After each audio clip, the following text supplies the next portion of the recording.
Gəncə rayonu Qasmallar kəndində, mənim doğma kəndimdə, yəni anadan olub, o kənddə böyüyüb, hər ikimiz orta məktəbi onu kənddə bitirmişik, fərqlənmə ilə və Politexnik İnstitutuna qəbul olub, ondan sonraki də müəyyən işlərdə çalışıb, həyatı məlumdur.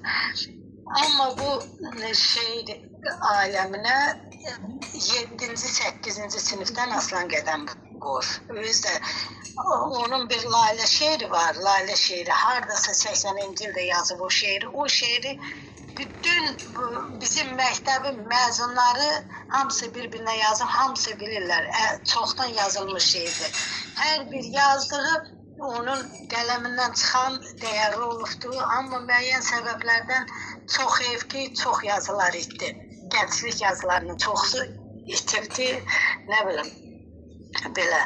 İndi bugün üçün gəlib çatan əlimizdə olan, mənim müəyyən əl yazmaları var ki, üzərində işləmişəm, indi onu verəcəm, hazırdır, kitaba verəcəm. Amma ondan sonra işlənməsi çox hardasa, nə bilim, 3 dənə, 4 dənə əl yazma dəftəri var, onu da çalışacağım. Ömür fəda eləsə, vəfa eləsə, məni o hazırlayacağım. Nə bilim, görək də necə olacaq. Sizə uğurlar arzulayırıq. Allah bir daha rəhmət eləsin. Siz sualınız varsa, sual verin, mən də cavab verim. Nə sizi maraqlandırırsa, nə soruşmaq istəyirsinizsə. Kitabının çıxmasına kömək eləyək burada. Mən adı neydi xanım?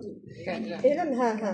Nə lazımdır kömək eləyərik. Gəncə xanım, olar sizə bir sual. Aslan müəllim bir qardaş kimi, bir əziz, sizə daha yaxın olsa, çünki siz Rusiyada bir yerdə olursunuz.